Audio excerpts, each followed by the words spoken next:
Lord. एक और दिन आप सभी का स्वागत है परमेश्वर के वचन को सीखने के लिए।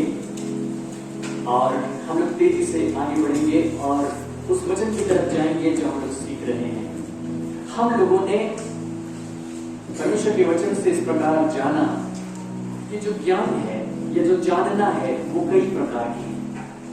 और हम लोग उसके लिए जो यूनानी शब्द इस्तेमाल किए गए हैं बाइबल में, उनमें से कई यूनानी शब्दों का जिक्र कर रहे थे, अध्ययन कर रहे थे। और उसमें से एक शब्द था एपिग्नोसिस। और ये जो एपिग्नोसिस है, हम उसको समझ रहे हैं और कई बातों को हमने उससे संबंधित देखा भी, लेकिन वो बातें और अधिक स्पष्ट हो जाए, इसलिए मैं आपको रोमियो की पत्री में ले जाना चाहता हूं और उसके अध्याय 7 और उसके पद 21 से। रोमियो की पत्री और अध्याय 7 पद 21 से हम लोग पढ़ेंगे। और यह जो वचन लिखा गया है, प्रेरित पौलुस ने उस व्यक्ति के स्थान पर होकर लिखा है जिसने परमेश्वर के वचन को सुना और उस वचन के द्वारा वो खुश हुआ। उसने जाना कि सच क्या है, उसने जाना कि अच्छा क्या है, लेकिन वो कर नहीं पाया, करने में असमर्थ है। उस व्यक्ति की जगह में होकर प्रेरित पौलुस ने बातें की और उस व्यक्ति की पुकार को उसने यहां पर लिखा कि मुझे कौन यहां से छुड़ाएगा, और उसने उसका समाधान भी पेश किया। रोमी 7 और उसकी 21 से, इस प्रकार मैं यह व्यवस्था पाता हूं कि जब भलाई करने की इच्छा करता हूं तो बुराई मेरे पास आती है, क्योंकि मैं भीतरी मनुष्यत्व से तो परमेश्वर की व्यवस्था से बहुत प्रसन्न रहता हूं, परंतु मुझे अपने अंगों में दूसरे प्रकार की व्यवस्था दिखाई पड़ती है जो मेरी बुद्धि की व्यवस्था से लड़ती है और मुझे पाप की व्यवस्था के बंधन में डालती है जो मेरे अंगों में है। मैं कैसा अभागा मनुष्य हूं, मुझे इस मृत्यु की देह से कौन छुड़ाएगा। ये जो वचन लिखा गया है, ये जो पुकार है, ये प्रेरित पौलुस की अपनी पुकार नहीं, क्योंकि वो अपने विषय में नहीं लिख रहा, जबकि वो मैं शब्द का इस्तेमाल करता है। लेकिन वो मैं शब्द का इस्तेमाल करके कई बार यहूदियों की ओर से बातें करता है, कई बार पापियों की ओर से बातें करता है, अलग अलग लोगों की ओर से बातें करता है। लेकिन जो स्थिति उसने सामने रखी है, उसको आसानी से आप समझ जाएं, इस बात के लिए मैं एक चित्र के द्वारा आपसे बातचीत करना चाहता हूं। और मैं चाहता हूं कि आप इसको अच्छी तरह से समझें, क्योंकि एक मनुष्य जो है वो किस प्रकार कार्य करता है और कहां पर धोखा खाता है, इसको समझना बहुत आवश्यक है। यहां पर उसने कहा कि मैं भीतरी मनुष्यत्व से परमेश्वर की व्यवस्था से बहुत प्रसन्न रहता हूं, परंतु मुझे अपने अंगों में दूसरे प्रकार की व्यवस्था दिखाई पड़ती है। तो उसके अंग है जो बाहर में है और जो भीतर है उसको उसने भीतरी मनुष्यत्व कहा, क्योंकि अंग है, शरीर के अंग है, वो तो बाहर है, तो जाहिर है कि उसके भीतर है, जो उसको भीतर ही कहा जाएगा। तो जो बाहर है वो नियंत्रण में नहीं है। भीतरी मनुष्यत्व से तो वो परमेश्वर की व्यवस्था से प्रसन्न है। परमेश्वर ने वहां पर बातचीत की है, परमेश्वर ने अपनी व्यवस्था को सिखाया है, अपने वचन को दिया है, और भीतरी मनुष्यत्व में जब वो वचन जाता है तो वो खुश हो जाता है। व्यवस्था की बातें आती है, खुश हो जाता है। व्यवस्था कहती है तुम्हें ये कहना चाहिए, ये करना चाहिए, ये नहीं करना चाहिए, उसको सुनता है, खुश हो जाता है और वो समझ लेता है कि हाँ ये अच्छी बातें हैं। और इसलिए वो पद 23 में एक बात को लिखता है, जो मेरी बुद्धि की व्यवस्था से लड़ती। अंगों में दूसरे प्रकार की व्यवस्था है, लेकिन बुद्धि की व्यवस्था से लड़ती। मतलब ये जो बाहरी अंग है उनमें किसी और का नियंत्रण हो रहा है, लेकिन उसके ठीक भीतर जहां पर बुद्धि है, जहां पर मन है, वहां पर जो व्यवस्था है, वहां पर जो व्यक्ति है, वो परमेश्वर की व्यवस्था से प्रसन्न है। लेकिन उसका नियंत्रण वहां से नहीं होता, उसका नियंत्रण उसके भी और भीतर से होता है, उसके भी और भीतर से होता है। और पद 17 में उसने इस बात को लिखा, तो 16 से मैं पढ़ रहा हूं, यदि जो मैं नहीं चाहता वही करता हूं, तो मैं मान लेता हूं कि व्यवस्था भली है, तो ऐसी दशा में उसका करने वाला मैं नहीं वरन पाप है जो मुझ में बसा हुआ है। इसका मतलब ये जो व्यक्ति है वो पाप के नियंत्रण में है, पाप उसके भीतर में बसा हुआ है, और उसके भीतर से थोड़ा सा बाहर अगर हम निकलेंगे तो वहां उसकी बुद्धि है, वहां उसका मन है, वहां उसकी समझ है। जहां पर परमेश्वर का वचन आकर टकराता है, जहां पर जो शिक्षाएं हैं वो आकर टकराती है, और वहां पर वो समझ करके बहुत खुश हो जाता है, उसको लगता है कि सब कुछ बहुत अच्छा है। लेकिन जब करने की नौबत आती है तो वो कर नहीं पाता, क्योंकि जहां पर वचन टकराता है वहां वो भाग उसके शरीर का नियंत्रण नहीं करता, वो भाग उसके जीवन का नियंत्रण नहीं करता, बल्कि उसके भी भीतर एक भाग है, वो उसके जीवन का नियंत्रण करता है। मेरी बात समझे? नहीं समझे?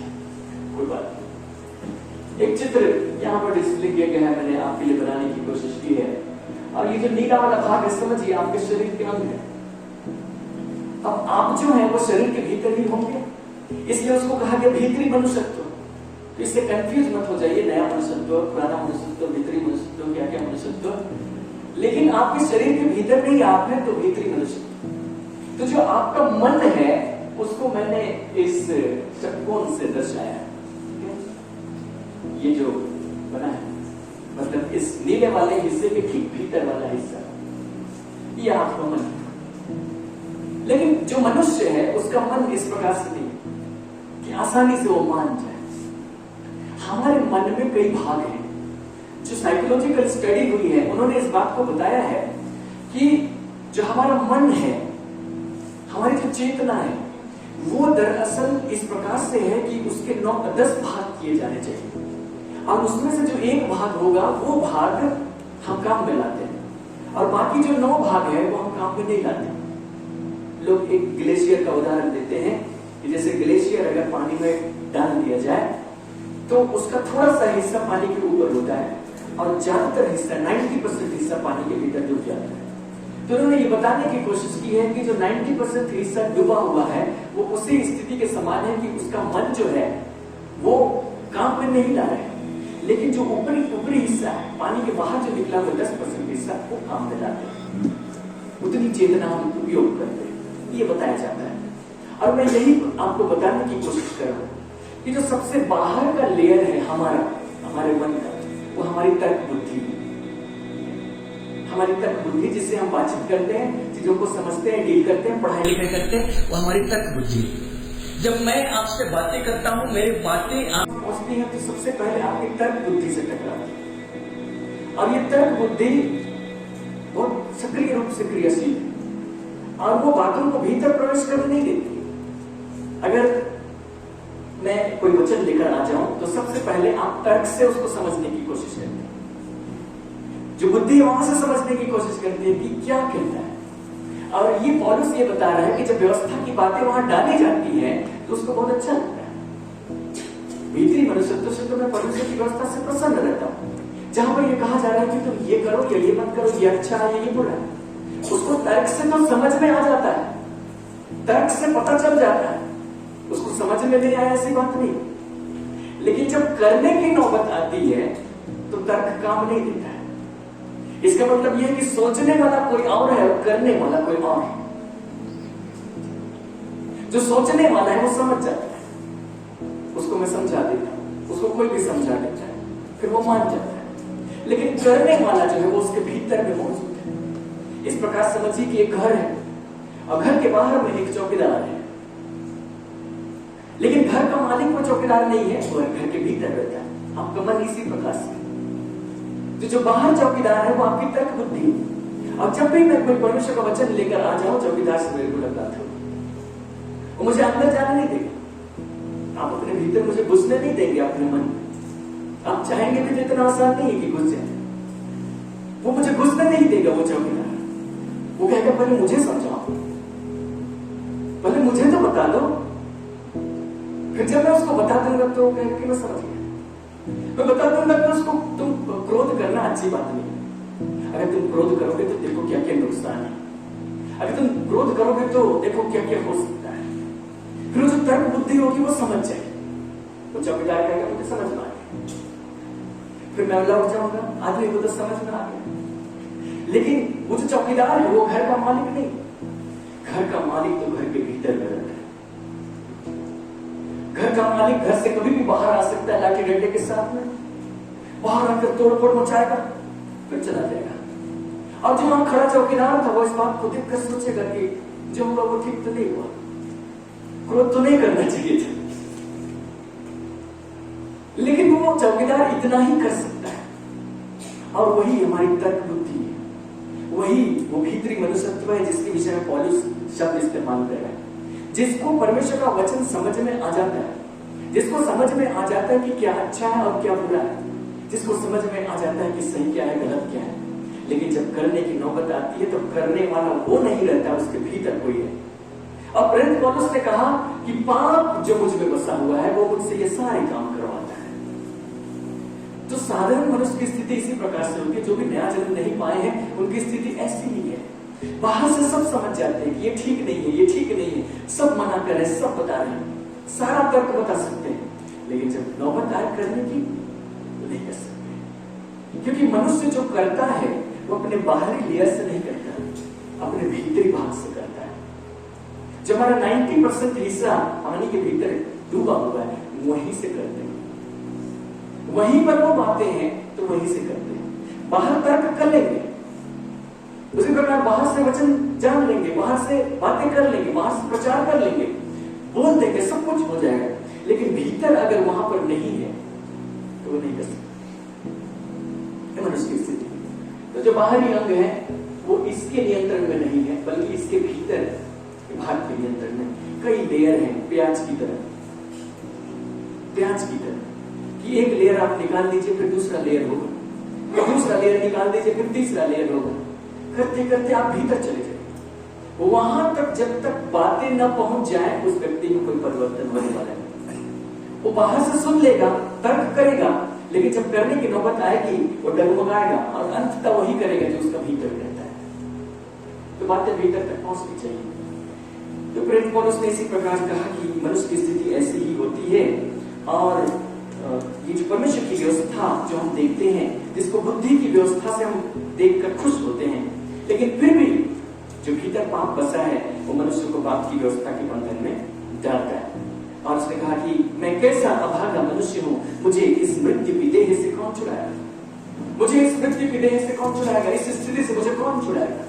और उसने समाधान भी दिया। पद 25 में उसने लिखा हमारे प्रभु यीशु मसीह के द्वारा परमेश्वर का धन्यवाद।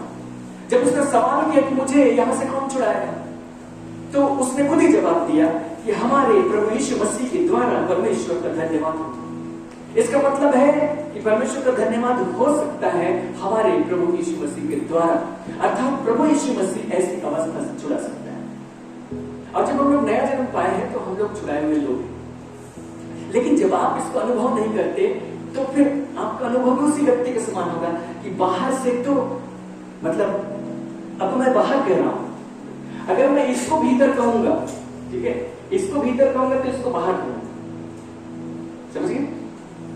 और अगर मैं इसको बाहर कहूंगा तो इसको भीतर कहूंगा, ठीक है। शब्दों से कंफ्यूज मत हो। अगर मैं जो केंद्र है उसको भीतर कहूंगा तब तो वो बाहर ही है, और अगर इसको बाहर कहेंगे तो ये उसके भीतर ही है। तो पौलुस इसको बाहर कह रहा है तो ये भीतर हो। अब पौलुस जिसको भीतर कह रहा है मैं उसको बाहर कह रहा हूं। No confusion.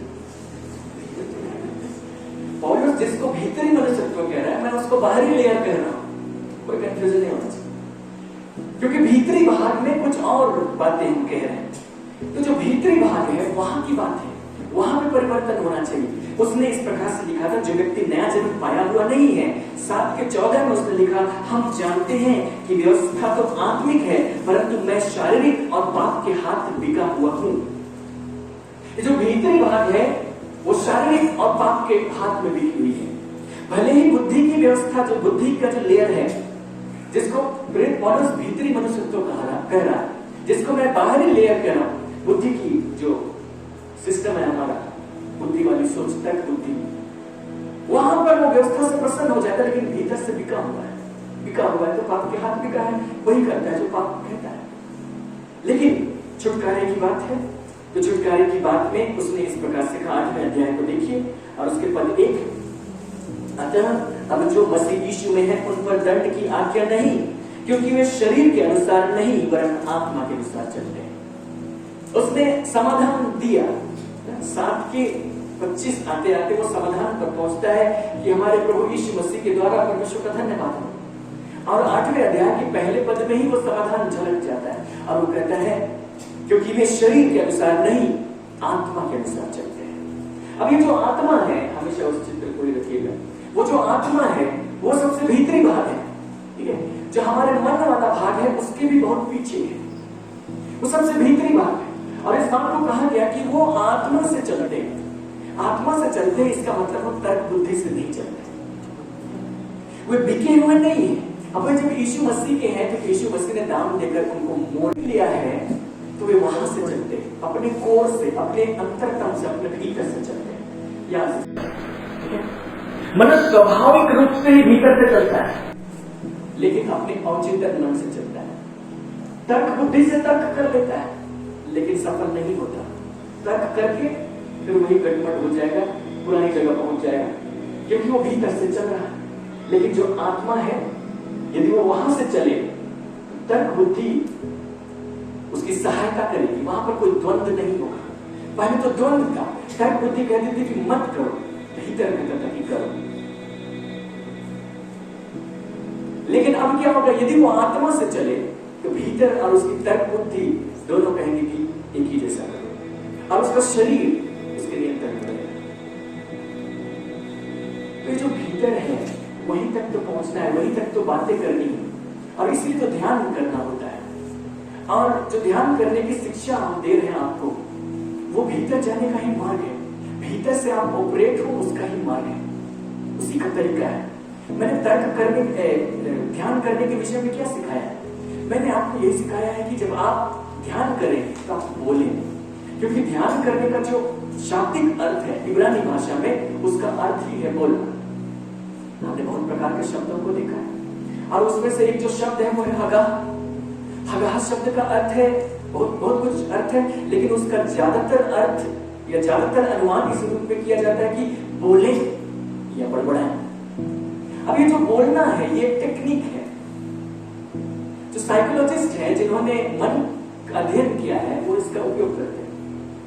जैसे मैंने कहा कि आपका जो सबसे बाहरी लेयर है वो चौकीदार वहां पर खड़ा है, घर का मालिक भीतर है। अब बाहर से कोई प्रचार करने चला आता है, चौकीदार उसको रोक लेता है, भीतर नहीं जा सकते, मुझे समझा दो। लोग उसको समझाकर लौट जाते हैं। लोगों ने सोचा कि हमने अपना काम कर लिया, लेकिन काम हुआ नहीं। समझाने तो भीतर वाले को था, जो घर का मालिक था उसको समझाना था। चौकीदार के समझने से क्या होता है, लेकिन चौकीदार अंदर जाने नहीं देगा। और मैं आपसे भी कहूं इजाजत दीजिए, मुझे अंदर जाने दीजिए, तो आप इजाजत दे भी नहीं पाएंगे, क्योंकि आपने उसी प्रकार आदत बनाई है। संसार में हम उसी बुद्धि से चले हैं, वही तो बुद्धि है जिसको हम उपयोग करते हैं, जिससे हम भाषा सीखते हैं, जिससे हम कई विषयों को सीखते हैं, स्कूल कॉलेज में पढ़ाई करते हैं। सारी चीज वहीं पर आधारित होकर हमने जीवन बिताया है, फिर उसका इनकार करने कैसे होगा? इतना आसान थोड़ी है। वचन भी बताते तो सबसे पहले आप तर्क से समझने की कोशिश करते हैं। अगर मैं कुछ अतार्किक कह दूं तो फिर आप स्वीकार नहीं करेंगे, आप कहेंगे कि वहां मेल नहीं खाता है, आप तुरंत रिजेक्ट कर देंगे। तर्क बुद्धि वहां खड़ी है, वो तुरंत दरवाजा बंद कर देगी, तुरंत रास्ता रोक देगी, क्योंकि आप वहीं से समझने की कोशिश करते हैं और वहीं पर रुक जाते हैं। भीतर जाना होगा। भीतर जाने के लिए क्या करना होगा? उस चौकीदार को सुलाना होगा। जब उस चौकीदार को सुला दिया जाएगा तो आप भीतर जा सकते हैं। मैं जो बातें कह रहा हूं तो कहीं आप भी समझ रहे हैं, लेकिन समझने की कोशिश कीजिएगा, बहुत महत्वपूर्ण। उस चौकीदार को सुलाना होगा, और ध्यान करने के दरमियान हम उस चौकीदार को सुला देते हैं अच्छी तरह से, ताकि हम भीतर प्रवेश कर सकें। जो साइकोलॉजिस्ट होते हैं वो क्या करते हैं? वो आत्मा तक नहीं पहुंचते, मन में ही कहीं तक जाते हैं। वे क्या करते हैं? लोगों को सम्मोहित करने की कोशिश करते हैं। सम्मोहन एक टेक्निक है साइकोलॉजी में, लोगों का ट्रीटमेंट करने के लिए। और वे लोग क्या करते हैं कि उसको किसी प्रकार कुछ बातों में केंद्रित करते हैं और उसको उसके बाहरी लेयर को सुला देते हैं। और फिर उसको पूछते हैं कि तुम्हें क्या दिखाई दे रहा है, क्या समझ में आ रहा है, क्या सुनाई दे रहा है। और वो कुछ होता है उसके साथ, उसके अवचेतन मन में जो बसा है वो निकलने लगता है, वो प्रकट होने लगता है, वो अपनी जुबान से बताने लगता है।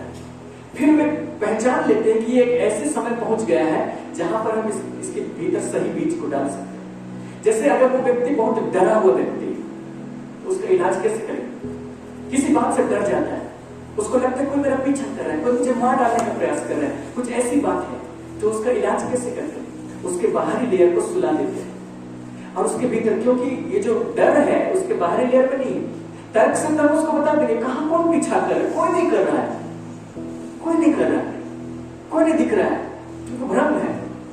तर्क से समझाने के लिए उसका डर नहीं जाएगा, क्योंकि डर उसके भीतर गहरे बसा हुआ है। तो उसका ट्रीटमेंट करने के लिए भीतर घुसना पड़ता है, तर्क से काम नहीं चलता, तर्क को सुला दिया जाता है, अपने भीतर घुसते हैं। और जब वो अपने भीतर की बातों को प्रकट करने लगता है, तब एक खास समय में वे उसके भीतर एक बीज डाल देते हैं, कह देते हैं कि कोई तुम्हारा पीछा नहीं कर रहा।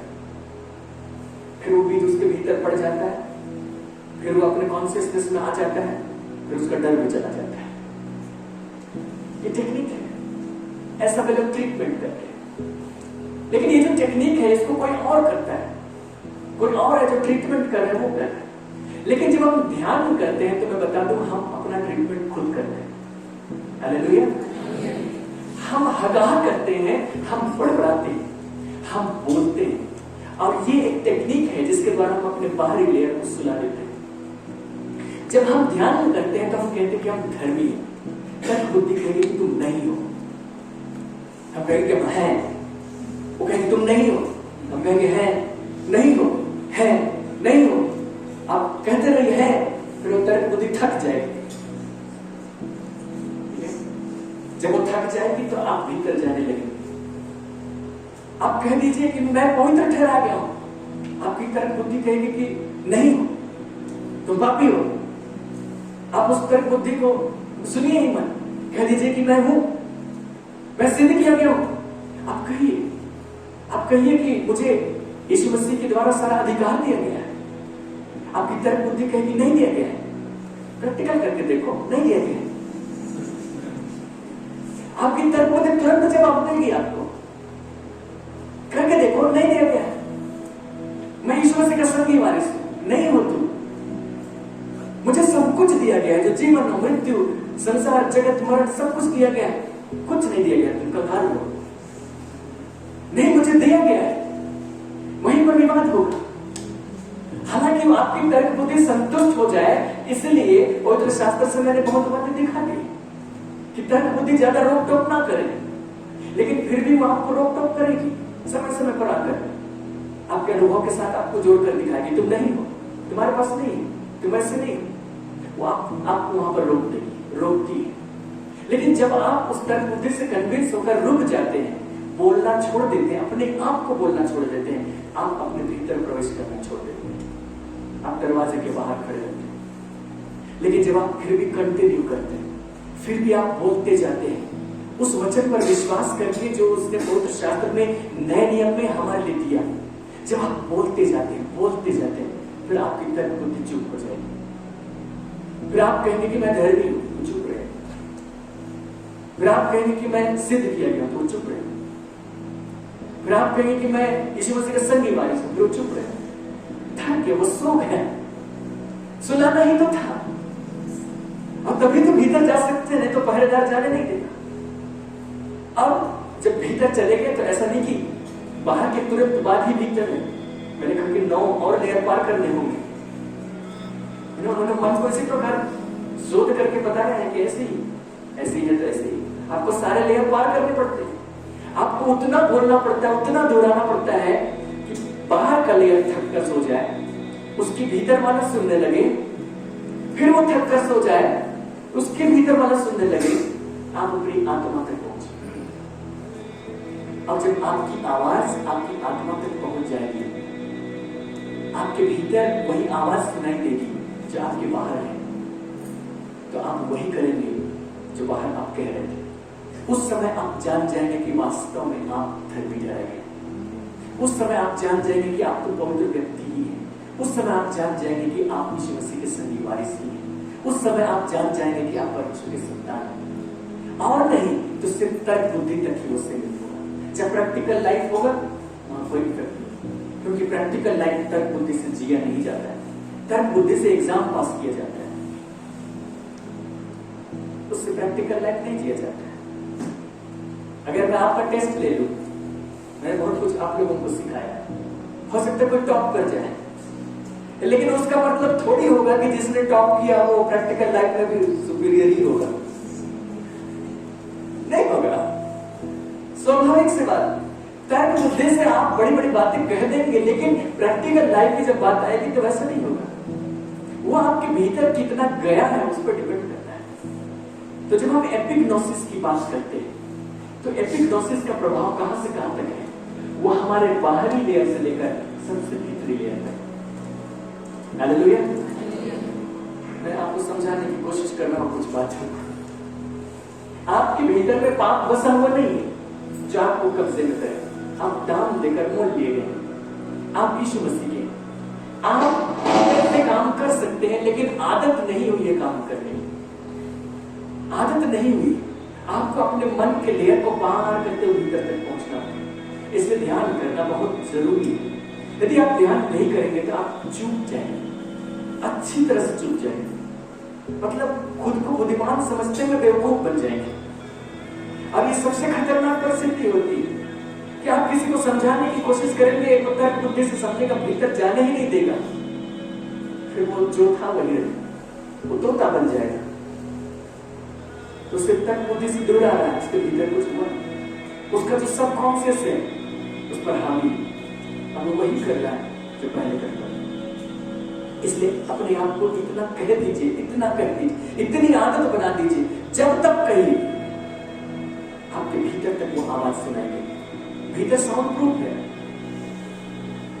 आप एक ही बार में कह देंगे तो वहां सुनाई नहीं देगा। हम लोग ऐसे ही हैं, साउंड प्रूफ रहते हैं, सुनाई नहीं देता। लेकिन अगर आप कहते रहेंगे तो आप भीतर प्रवेश करके चले जाएंगे। आइए मैं आगे कुछ बातों को आपको दिखाना चाहता हूँ एपिग्नोसिस के संबंध में। अब जब मैं इतनी बातें आपको बता चुका हूँ, तो कुछ और बातें हैं जिसको मैं बोलूंगा तो आपको आसानी से समझ में आएगी। मैंने पिछली बार कहा था कि एपिग्नोसिस के बहुत सारे कॉम्पोनेंट हैं। ये जो एपिग्नोसिस है वो संपूर्ण ज्ञान है, वो संपूर्णता से किसी चीज को जानना है। लेकिन जो संपूर्णता है तो अपने आप में आंशिक बातों को भी समेटे हुए, मतलब उसमें ढेर सारी बातें हैं, कई बातें मिलाकर के पूरी होती है। तो उसके कई घटक हैं, कई कंपोनेंट्स हैं। हम लोग उन बातों को, उन शब्दों को देखने की कोशिश करेंगे। तो क्योंकि एपिग्नोसिस से ग्रीक शब्द से आता है, तो एपी और ग्नोसिस दो शब्द मिलकर के बने हैं। ग्नोसिस आप पहले ही जानते हैं, तो ग्नोसिस उसका एक हिस्सा है, ठीक है, कंपोनेंट है। उसी प्रकार एक और शब्द उसके साथ जुड़ा है। इफिसियों की पत्री में देखिए, पहला अध्याय 17 और 18।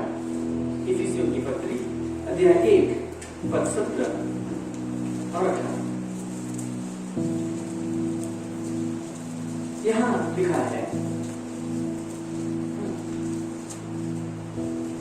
कि हमारे प्रभु यीशु मसीह का परमेश्वर जो महिमा का पिता है, तुम्हें अपनी एपिग्नोसिस में ज्ञान और प्रकाश की आत्मा दे, और तुम्हारे मन की आंखें ज्योतिर्मय हो, कि तुम जान लो कि उसकी बुलाहट की आशा क्या है, और तो लोगों में उसकी मीरास की महिमा का धन कैसा है, उसकी सामर्थ हम में जो विश्वास करते हैं कितनी महान है। हम लोग इस पद को बार बार पढ़ रहे हैं, अब मैं फिर से दोहरा रहा हूं। और यहां पर जिस शब्द की ओर मैं आपको ले जाना चाहता हूं, वहां पर शब्द है ज्ञान और प्रकाश। उसने कहा हमारे प्रभु यीशु मसीह का परमेश्वर जो महिमा का पिता है, तुम्हें अपनी पहचान में ज्ञान और प्रकाश का आत्मा। अब ये जो हिंदी अनुवाद है बीएसआई खास तौर से यूनानी शब्दों को बहुत अच्छी तरीके से प्रकट नहीं कर पाता है, खास तौर से इस मामले में। ज्ञान के लिए जो यूनानी शब्द यहां दिया गया है वो है सोफिया, ठीक है। अगर आप इंग्लिश में पढ़ेंगे तो सोफिया के लिए अनुवाद किया जाता है विजडम, ज्ञान के लिए अनुवाद किया जाता है नॉलेज। ज्ञान के लिए जो शब्द है यहाँ जो हिंदी में जो ज्ञान लिखा है, उसके लिए यूनानी में जो शब्द है सोफिया, ठीक है। सोफिया अगर इंग्लिश में देखें तो वहां लिखा है that the God of our Lord Jesus Christ, the Father of glory, may give you the spirit of wisdom, spirit of wisdom and revelation in the epignosis of Him, in the knowledge of Him. उसने लिखा wisdom, wisdom अर्थात Sophia, बुद्धि, वहां जो ज्ञान शब्द है, अगर हम विजडम सामान्य तौर से अगर डिक्शनरी के हिसाब से देखें तो विजडम के लिए अनुवाद किया गया हिंदी शब्द है बुद्धि।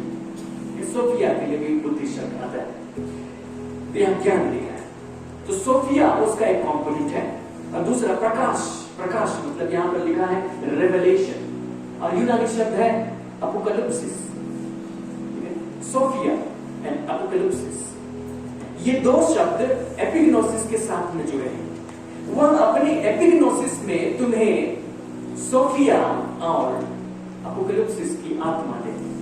ठीक है, सोफिया और अपोकलिप्सिस की आत्मा दे, मतलब एपिग्नोसिस पाने के लिए आपको दो चीजें चाहिए कम से कम, सोफिया चाहिए और अपोकलिप्सिस चाहिए। अब इसमें जो अपोकलिप्सिस था उसका क्या अर्थ है? यहां पर लिखा है रेवलेशन, यहां पर लिखा है प्रकाश, यह प्रकाशन। तो जो अपोकलिप्सिस है उसका जो शाब्दिक अर्थ है वो है पर्दा उठा लिया जाना। जैसे पर्दे के भीतर में कोई चीजें रखी थी, पर्दे के भीतर में कोई चीजें रखी थी, और आप अनुमान करते थे उधर से बैठ के कि उसके भीतर क्या होगा, अनुमान लगाते थे। कुछ अद्भुत है वहां, ये बताया गया। फिर पर्दा उठा लिया जाए, जब पर्दा उठा लिया गया तो सब कुछ आपके सामने प्रकट हो गया। तो जब पर्दा उठाया जाना है यही है अपोकलिप्सिस, और ये भीतर में होता है, ये परमेश्वर का आत्मा करता है कि जिस प्रकार की बातों को हम सुनते हैं बाहर से, बाहरी लेयर से, बुद्धि से, तो परमेश्वर का आत्मा क्या करता है, भीतर में पर्दे को उठा देता है ताकि हम उसकी सच्चाई को प्रत्यक्ष रूप से जान जाए। ठीक है, उसकी सच्चाई को प्रत्यक्ष रूप से जान जाए, हमारे भीतर पर्दा ना रहे। मान लिया कि मैं कुछ ऐसी बातें कहूं जिसको आपने देखा नहीं। मान लिया कि मैं किसी ऐसे गांव में चले जाऊं, बहुत घोर गांव, जंगल के बीच में, टेक्नोलॉजी के बारे में कुछ नहीं जानते, टेलीविजन के बारे में कुछ नहीं जानते, और मैं उनको बताने लगूं कि एक ऐसा यंत्र होता है, अब उन्होंने यंत्र कभी नहीं देखा, जिसमें आप लोगों को चलते फिरते हुए देख सकते हैं, बहुत कुछ वहां होता है, बहुत सारी बातें मैं उनको टीवी के बारे में बताने की कोशिश की। टीवी उन्होंने देखा नहीं, और वहां टेक्नोलॉजी बहुत कम है, मतलब ये सारा तो खासतौर से जानते हैं, तो वे अनुमान लगाने की कोशिश करेंगे कि क्या बोल रहा है, थोड़ा थोड़ा, लेकिन फिर भी आप बताइए क्या वे पूरी तरह समझ सकते हैं? मैं जो बताने की कोशिश करूंगा समझ पाएंगे? मैं उनको बोलूंगा एक पर्दा लगाते, वहां पर आदमी चलता हुआ दिखेगा, तो जो भी उनकी छोटी मोटी कल्पनाएं होंगी वही तक होंगी।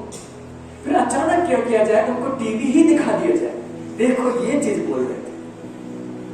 ठीक है, तो ये मानो ऐसा हुआ कि अपोकलिप्सिस हो गया, कि जो चीज शब्द में पहुंचाया जा रहा था वो प्रकट हो गया, अपोकलिप्सिस हो गया। जब अपोकलिप्सिस हो जाएगा तो भीतर में अपोकलिप्सिस होगा, आपकी बुद्धि वाले लेयर में नहीं होगा। लेकिन उसके लिए आपको क्या करना चाहिए? आपको बोलते रहना चाहिए, ध्यान करने से बोलती रहिए चीजों को, हो रहा है नहीं हो रहा है, इसका मतलब है कि आपका लेयर बड़ा मजबूत है, उसको पार करना होगा, बोलते रहिए। फिर एक दिन आप पहुंचेंगे वहां पर जहां अपोकलिप्सिस हो जाएगा। ये आजमाई हुई बात है, अपोकलिप्सिस हो जाएगा, पर्दा उठ जाएगा, आपके भीतर वो खुल जाएगा, आपको पता चल जाएगा। आप उस शब्द से नहीं जानेंगे, आप हकीकत में उसको जान जाएंगे। तो ये अपोकलिप्सिस जिसमें दो चीजें जुड़ी हुई हैं, गिनोस को भीतर से जानना और आइडो, भीतर की आंखों से देख लेना, प्रत्यक्ष रूप से देख लेना। तो ये गिनोस को और आइडो, ये दोनों अपोकलिप्सिस के साथ में जुड़े हुए हैं। और क्योंकि ये अपोकलिप्सिस एपिग्नोसिस के साथ जुड़ा है, तो ये दोनों भी एपिग्नोसिस और आइडो दोनों का अर्थ जानना यूनानी भाषा में, लेकिन दोनों अलग अलग प्रकार के जानने के विषय में है। ये दोनों ही एपिग्नोसिस के भाग हैं, उसके घटक हैं। अगर आप एपिग्नोसिस जानना चाहते हैं, एपिग्नोसिस पाना चाहते हैं, तो इन दोनों से गुजरना ही होगा। इसका मतलब आपको भीतर के लेयर में प्रवेश करना ही पड़ेगा। सिर्फ तर्क बुद्धि से एपिग्नोसिस नहीं आता। अगर तर्क बुद्धि से आता तो यहाँ रेवलेशन की जरूरत ही नहीं, लिख दिया जाता, हम पढ़ लेते, हो जाता। तो ये जो अपोकलिप्सिस है या अपोकलिप्टो है, ये दोनों एपिग्नोसिस के घटक हैं। हमने एक शब्द कहा है सोफिया, लेकिन उस सोफिया के पहले मैं कुछ और बातें आपको बता दूं। कुलुस्सियों की पत्री और उसके दूसरे अध्याय, कुलुस्सियों की पत्री और अध्याय 2 पद 2। मैं एक और शब्द आपको दिखाना चाहता हूं।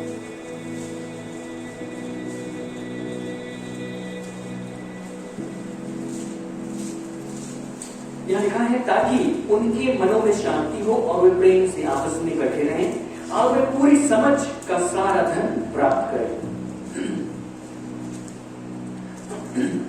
उसमें लिखा, और वे पूरी समझ का सारा धन प्राप्त करें और परमेश्वर पिता के भेद को अर्थात मसीह को पहचान लें। पिछली बार भी हम लोगों ने इस पद को देखा था। प्रेरित पौलुस जो परिश्रम करता है वो लिख कर भेजता है और वो चाहता है कि लोग उसके परिश्रम को जाने। और उसने कहा कि मैं कैसा परिश्रम करता हूं इन सबको जाने, ताकि उनके मनों में शांति हो और वे प्रेम से आपस में इकट्ठे रहें और वे पूरी समझ का सारा धन प्राप्त करें। समझ के लिए जो यूनानी शब्द है वो है सुनेसिस। पूरी समझ का सारा धन प्राप्त करें और परमेश्वर पिता के भेद को अर्थात मसीह को एपिग्नोसिस करें, पहचानें। जब तक वे पूरी समझ का सारा धन प्राप्त नहीं करते हैं, वे परमेश्वर पिता के भेद अर्थात यीशु मसीह का एपिग्नोसिस नहीं कर सकते। यीशु मसीह का एपिग्नोसिस करने के लिए उनको पूरी समझ का सारा धन प्राप्त करना होगा, सुनेसिस। अभी जो सुनेसिस है ये बाहरी लेयर से संबंधित है ज्यादातर।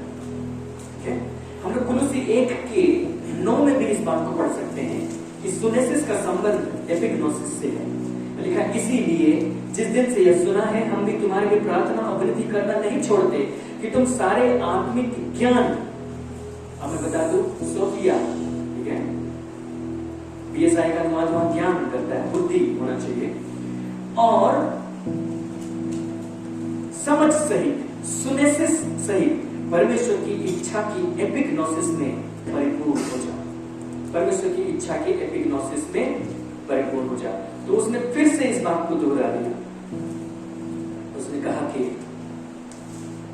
तुम सारे ज्ञान और समझ से, अगर इंग्लिश में पढ़े तो लिखता है, for this reason we also since the day we heard it do not cease to pray for you and to ask that you may be filled with the knowledge of his will, you may be filled with the epignosis of his will in all wisdom, in all sophia and spiritual sunesis and spiritual understanding। ठीक है, तो वहां पर जो ज्ञान शब्द है उसके लिए शब्द है सोफिया, लेकिन सोफिया में आने से पहले मैं आपको बता देता हूं सुनेसिस। सुनेसिस का अर्थ है समझना, और जो यूनानी शब्द है वो इस तरह से है कि मिला करके देखना। बहुत सारी बातें लिखी हुई है, कही गई है, सब चीजों को मिला करके जो देख सकता है तो हम कहेंगे कि सुनेसिस उसको है। जैसे लोग जब उनको कहते कि बाइबल पढ़ो, आदत बनाओ, वे पढ़ते, फिर वो कहते समझ में नहीं आता है। ठीक ही कहते हैं, क्योंकि बहुत सारी बातें वहां पर लिखी हुई हैं, वे उसको मिला करके नहीं देख पा रहे, बिखरा हुआ है, सब कुछ बिखरा हुआ लगता है, तो समझ में नहीं आ रहा। वे कहते हैं सुनेसिस का अर्थ ही है मिला करके देखना। जब उनको मिला करके दिखा दिया जाता है तो उनको समझ में आने लगता है। तो जब तक मिला करके नहीं देख सकते हैं तो समझ नहीं है। समझ का अर्थ है, सुनेसिस का अर्थ है कि मिला करके देखना। तो उसके लिए जो इंग्लिश में लिखा है पुटिंग टुगेदर, जो सुनेसिस का अर्थ बताया जाता है, स्ट्रॉन्ग नाम व्यक्ति है, उसका डिक्शनरी में इस बात को लिखा है पुटिंग टुगेदर, एक साथ रखना, मिला करके देखना, समझ। तो ये जो समझ है वो हमारी तर्क बुद्धि से संबंधित है। तो देखिए, जब हम एपिग्नोसिस प्राप्त कर रहे हैं तो ऐसा नहीं है कि सिर्फ भीतरी लेयर सुने आत्मा से, वहां पर सिर्फ अपोकलिप्सिस है, वहां पर सिर्फ आइडो है, वहां गिनोस्को है, नहीं, सिर्फ उतना नहीं। जो बाहरी लेयर है उसको भी संतुष्ट किया जाए, जो तर्क बुद्धि है उसको भी संतुष्ट किया जाए, उसको भी कुछ कह दिया जाए कि वो समझ जाए। ठीक है, तो कोई व्यक्ति ऐसा हो सकता है जिसको अपोकलिप्सिस है, कई बातों का प्रकाशन है उसको, लेकिन इसलिए कि कई बातों की व्याख्या नहीं जानता है तो उसको समझ का अभाव रहता है। जैसे कोई बालक ऐसा हो सकता है कि समझ जाए कि वहां पर ऑन करने से बत्ती जल जाता है, ऑन करता है जल जाता है, ऑफ करता है बंद हो जाता है। लेकिन उसके भीतर क्या हो रहा है उसकी समझ उसको नहीं। उसकी समझ प्राप्त करना दूसरी बात होती है, लेकिन ऑन ऑफ करना जानता है और बत्ती जला बुझा लेता है।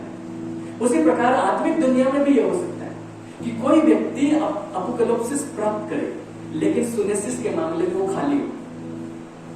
आमतौर पर ऐसा हो जाता है, खास तौर से जब आप वरदानों की बात करें तो आमतौर पर मामला इसी प्रकार हो जाता है। वरदान अंदर से संबंधित होते हैं, अपोकलिप्सिस से ही संबंधित होते हैं, जहां आप चीजों को जान जाते हैं, कई बार जान जाते हैं, लेकिन उसकी जो उचित व्याख्या होनी चाहिए उसको कई बार नहीं जानते। ऑन ऑफ करना जानते हैं, वहां से क्या करेंगे तो प्रकाश हो जाता है, लेकिन क्यों प्रकाश हो रहा है उसकी जो व्याख्या है, उसका जो इंटरप्रिटेशन है वो मिसिंग रहता है कई बार। अब उसमें एक मुश्किल बात ये हो जाती है कि विशेष रूप से जो वरदान प्राप्त हैं उनको लोग सुनना चाहते हैं। आप भी वरदान प्राप्त है, आपको भी लोग सुनना चाहिए, लेकिन जब भी आपसे सुनना चाहेंगे तो आप भीतर को वो नहीं बता पाएंगे, भीतर की बात वो तो आपके साथ हुआ। आपको जाना पड़ेगा सुनेसिस के साथ, है ना। दूसरे मनुष्य को तो वहीं से ना बातें कहेंगे, तो आपको सुनेसिस का अभाव है, आपको अपोकलिप्सिस है, तो आप बता नहीं पाएंगे। बताएंगे भी तो उल्टा पुल्टा बता देंगे या कुछ गड़बड़ हो जाएगा। क्या ऐसा होता है? मैंने देखा जिसको वरदान है, ऐसा कोई जरूरी नहीं कि उसकी समझ पूरी तरह से अच्छी, लेकिन मैं क्या कह रहा हूं, मैं यही कह रहा हूं कि आप वरदान भी प्राप्त करें और सुनेसिस भी प्राप्त करें, ताकि जब आपको सुना जाए, आपको बोला जाए कि मुझे बताओ, तो आप सही सही बता सकें। हालेलुया। कई बार परमेश्वर के लोगों के साथ भी यही समस्या होती है, वो भीतर प्रवेश कर गए, सुनेसिस के अभाव के कारण वे चीजों को ठीक से बोल नहीं पा रहे, वे चीजों को व्यक्त नहीं कर पा रहे, कुछ उल्टा पुल्टा हो जाता है, और उसके बाद उनकी बातों को तुरंत कुछ लोग पकड़ लेंगे जो लोग सुनेसिस में एक्सपर्ट हैं, फिर उन लोगों का पोस्टमार्टम कर देंगे। लेकिन जब एपिग्नोसिस की बात है तो वहां पर सुनेसिस भी है, वहां अपोकलिप्सिस भी है। आपको समझ भी प्राप्त करना चाहिए। एक और शब्द इसके लिए आता है फिलिपियों की पत्री में, और उसके पद पहले अध्याय और उसके पद 9, फिलिपी 1 और उसके पद 9। मैं यह प्रार्थना करता हूं कि तुम्हारा प्रेम, ज्ञान और सब प्रकार के विवेक सहित और भी बढ़ता जाए। ज्ञान के लिए जो यहां शब्द है वो शब्द है एपिग्नोसिस, ठीक है। यहाँ पे विजडम शब्द नहीं है, यहाँ पे सोफिया शब्द नहीं है। तुम्हारा प्रेम, एपिग्नोसिस और सब प्रकार के विवेक सहित, विवेक के लिए जो शब्द है वो है एस्थेसिस। बड़ा कठिन शब्द होता है बोलना, एस्थेसिस। उसका मतलब होता है कि एक ऐसी अवस्था जिसमें कि आप अंतर कर पाते, फर्क कर पाते, आप देख पाते कि क्या सही है क्या गलत, आप समझ पाते, अंतर कर पाते। जैसे वहां इंग्लिश में शब्द होगा शायद जजमेंट, अगर किंग जेम्स वर्जन देखेंगे तो जजमेंट शब्द आता है, जहां पे हम फर्क कर पाए चीजों में, अच्छे में बुरे में, जो उचित है और जो लाभ की है उन बातों में। बहुत सारी बातें हम अंतर कर पाते, और इसलिए यहाँ पे विवेक कह दिया। विवेक के द्वारा हम अंतर करते हैं बहुत सारी चीजों को, हम सही गलत का निर्णय लेते हैं विवेक के द्वारा, अंतर करने वाली स्थिति। तो ये जो कह रहा है वो ये है कि तुम्हारा एपिग्नोसिस बढ़े प्रेम के साथ में, और विवेक सहित बढ़े, जो फर्क करने की शक्ति है उसके साथ में बढ़े।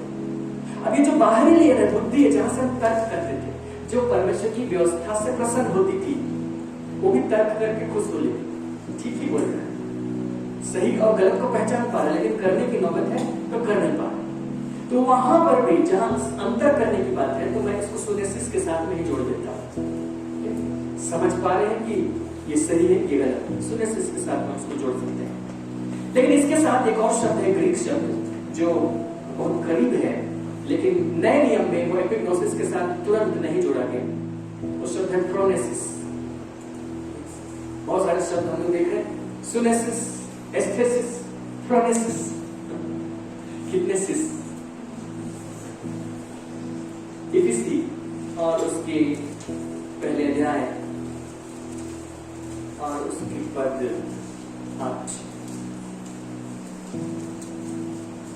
8, इफिसी 1 और 8।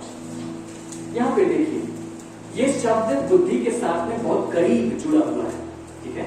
सोफिया के साथ में जुड़ा हुआ है, सुनेसिस के साथ में जुड़ा हुआ है, और जो शब्द हम लोग कह रहे हैं वो है फ्रोनेसिस। लिखा है जिसे उसने सारे ज्ञान और समझ सहित हम पर बहुतायत से किया। उसने कोई चीज ऐसी है जिसको सारे ज्ञान, सारे सोफिया और फ्रोनेसिस सहित हम पर किया। इंग्लिश में पढ़ते तो लिखता है which he made to abound toward us in all wisdom and prudence, in all wisdom, in all sophia and phronesis। prudence के लिए जो शब्द है phronesis, हिंदी अनुवाद है समझ। आपकी जानकारी के लिए मैं कुछ बातें कह देना चाहता हूं कि जो पुराना नियम है वो मूल रूप में इब्रानी भाषा में लिखा गया। जब इब्रानी भाषा में लोगों ने लिखा और गुलाम हो गए वे लोग, यूनान का प्रभाव पर आ गया और यूनान उस समय की अंतरराष्ट्रीय भाषा हो गई वहां की। तो लोगों ने, जो बहुत सारे यहूदी थे, उन लोगों को यह आवश्यकता पड़ी कि वे पवित्र शास्त्र को यूनानी भाषा में पढ़े। यीशु मसीह उस समय तक नहीं आए थे। जो इजराइल में रहने वाले यहूदी थे वे तो इब्रानी जानते थे, लेकिन जो गुलाम होकर बाहर चले गए, बाहर बस गए, वे इब्रानी नहीं जानते। अब वे पवित्र शास्त्र पढ़ना भी चाहें तो भाषा का ज्ञान नहीं, टेक्नोलॉजी इतनी बढ़ी हुई नहीं कि कहीं से भी प्राप्त कर। उनको अपनी भाषा में चाहिए, यूनानी भाषा में चाहिए। तो इस आवश्यकता को देखकर उन्होंने जो पुराना नियम था इब्रानी भाषा में, हिब्रू में, उसका यूनानी अनुवाद किया। 70 लोगों ने मिल करके उसका अनुवाद किया। तो उस अनुवाद को सेप्टुअजिंट कहते हैं। ठीक है, क्या कहते हैं? सेप्टुअजिंट। और अगर आप उसको सर्च करेंगे इंटरनेट में, सेप्टुअजिंट ना भी लिखें लेकिन LXX लिख दें, LXX बाइबल, तो उसका मीनिंग वही होगा। क्योंकि रोमन लेटर में L मतलब 50, X मतलब 10, फिर X मतलब 10, 50, 60, 70, 70, और सेप्टुआ वो भी 7 से ही आता है। तो 70 लोगों ने अनुवाद किया था, इसलिए उस यूनानी अनुवाद को सेप्टुअजिंट कहते हैं। तो जो पुरानी इब्रानी भाषा थी उसमें कई शब्द थे जिसका उन्होंने यूनानी भाषा में अनुवाद किया। कहते कि बहुत अच्छा अनुवाद है। पुराने नियम में बुद्धि के लिए कई शब्द थे, लेकिन बहुत ज्यादा शब्द नहीं थे इब्रानी भाषा। यूनानी भाषा में कई शब्द आ जाते थे। तो उन्होंने जब, जैसे सुलेमान को जब बुद्धि दी गई, तो बुद्धि के जो शब्द है कई बार उन्होंने सोफिया अनुवाद किया और कई बार उन्होंने फ्रोनेसिस अनुवाद किया। ठीक है, ये फ्रोनेसिस जो हम यहां पर पढ़ रहे हैं, फ्रोनेसिस जिसका मतलब होता है कि एक ऐसी अवस्था जो बाहरी लेयर और भीतरी लेयर के बीच में है। अभी तक हम भीतरी लेयर की बात कर रहे थे या बाहरी लेयर की बात कर रहे थे। भीतर हम एपोकलिप्सिस कह रहे थे, भीतर हम गिनोस्को कह रहे थे, आइडो कह रहे थे, बाहर हम कह रहे थे सुनेसिस, एस्थेसिस, लेकिन अब कह रहे हैं फ्रोनेसिस। ये कहां का लेयर, कहां का शब्द है? ये इन दोनों के बीच का है। एक ऐसी अवस्था जो इन दोनों के बीच की हो। सुलेमान को ऐसी ही बुद्धि प्राप्त हुई थी सेप्टुअजिंट के अनुवाद के अनुसार, जो भीतरी और बाहरी लेयर के ठीक बीचों बीच में। मतलब एक ऐसी अवस्था जिसमें आपका माइंड सेट उस प्रकार का होने लगता है, आप ऑटोमेटिक वो समझ डेवलप कर लेते हैं। यहां पर लिखा, उसने कोई चीज है जो हमारे लिए किया, उसको उसने सारे ज्ञान और समझ से हम पर बहुत तरह से किया। जब हम इफिसी पढ़ रहे हैं उसके 3 से आप पढ़ते जाएंगे तो वहां लिखा कि परमेश्वर ने हमें कई प्रकार की आशीषें दी, आत्मिक आशीष दी। ठीक है, उन आत्मिक आशीषों का वर्णन करता है, लिखता है, उसका जिक्र करता जाता है, करता जाता है, करता जाता है, करता जाता है, जब तक कि अध्याय 3 नहीं पहुंच जाते। वो उसका जिक्र करता जाता है जो आशीष है उसने हमको दी। तो प्रेरित पौलुस का कहना है कि जब परमेश्वर ने हमें आशीष दिया तो ऐसा नहीं कि लोग दे दिए, उस आशीषों को उसने क्या किया? सारे ज्ञान, सारे सोफिया और समझ सहित हम पर किया, मतलब उनको बताया भी कि देखो मैंने तुम्हें क्या दिया है, समझ लो। इसलिए तो पौलुस लिख पा रहा है। ठीक है, तो परमेश्वर की आशीष है, जैसे उसने हमें स्वर्गीय स्थान में बैठाया, आगे बढ़ते इसी स्वर्गीय स्थान में बैठाया, तो आत्मिक रूप से तो आशीष दे देता है, हम बैठे हैं, हमको बताता ही नहीं तो हम उसका उपयोग कर पाते क्या? उसने हमें मसीह के साथ जिलाया, वो जिला देता, हमको बताता ही नहीं तो हमको पता चलता क्या? हम लोग कहां जिए, हम तो मरेंगे पहले, तब तो जीने की बात हो किससे? मसीह के साथ जिलाया। लेकिन उसका कहना है कि उसने जो किया है उसको बताया है, उसकी समझ भी हमारे बीच में दी प्रोसेस, और उस प्रोसेस के बारे में बात करने के बाद वो प्रार्थना करता है और कहता है कि तुम्हें परमेश्वर सोफिया और अपोकलिप्सिस की आत्मा दे ताकि तुम एपिग्नोसिस प्राप्त करो। एपिग्नोसिस का संबंध प्रोसेस से भी, कि परमेश्वर ने जो कुछ हमें दिया है हम उसको समझें। आपको परमेश्वर के वचन को बहुत पढ़ना चाहिए ताकि आप सुनेसिस, प्रोनेसिस, एक्सटेसिस सब प्राप्त करें। और सोफिया जिसके बारे में हमने बात नहीं की है, सोफिया का अर्थ होता है बुद्धि, हिंदी अनुवाद में कह दिया गया है ज्ञान। जब हम रोमन कैथोलिक अनुवाद में जाते हैं तो वहां लिखा है प्रज्ञा। सोफिया का क्या अर्थ है? बहुत सारी बातें हम कह रहे हैं, फिर से एक बार दोहरा देते हैं। ज्ञान कह रहे हैं, समझ कह रहे हैं, बुद्धि कह रहे हैं, तीन प्रकार की बातें हम लोग कह रहे हैं। तो तीनों में क्या होता है? ज्ञान और बुद्धि में क्या होता है? ये समझ और बुद्धि में क्या होता है? क्या आप जानते हैं? बुद्धि और ज्ञान में अंतर क्या होता है? कुछ तो अंतर होगा, अंतर है, इसीलिए मैं इतने शब्दों पर जोर दे रहा हूं, अलग अलग शब्द बता रहे हैं। और सोफिया बुद्धि में अभी तक पहुंचे नहीं, बातें नहीं की। मैं आपको बता दूं, जो ज्ञान है, ग्नोसिस है, उसका मतलब है सूचना है, इंफॉर्मेशन जो हमको संसार से मिले। हमको बहुत सारे इंफॉर्मेशन मिले। भारत की राजधानी दिल्ली है, भले मैं दिल्ली गया हूं नहीं गया हूं, भले मैंने दिल्ली देखा है नहीं देखा है, लेकिन मुझे पता है, इंफॉर्मेशन आया है भारत की राजधानी दिल्ली। ठीक है, तो ये ज्ञान हुआ। उसी प्रकार बहुत सारी बातें, जैसे सिगरेट का पैकेट होता है, उम्मीद करता हूं कि आप नहीं पीते होंगे, उम्मीद करता हूं कि आप गुटखा नहीं खाते होंगे। कहा जाता है कि उस पैकेट में कुछ लिखा होता है, ज्ञान की बात लिखी होती है, और उसको जब आप उठाते हैं तो आपको ज्ञान प्राप्त होगा। तो उसमें लिखा होता है सिगरेट पीना स्वास्थ्य के लिए हानिकारक है, ज्ञान मिलता है। तो अगर आपको पता नहीं भी था तो वो पैकेट आपको जानकारी दे देता है कि सिगरेट पीना स्वास्थ्य के लिए हानिकारक है, गुटखा खाने से कैंसर होता है। ठीक है, तो बुद्धि की बात यही है कि आप न पिए न खाएं। लेकिन आप क्या देखेंगे? ज्ञानवान लोगों को देखेंगे जो ज्ञान तो रखते हैं कि सिगरेट पीना स्वास्थ्य के लिए हानिकारक है, लेकिन बुद्धि नहीं रखते और वो सिगरेट पीते।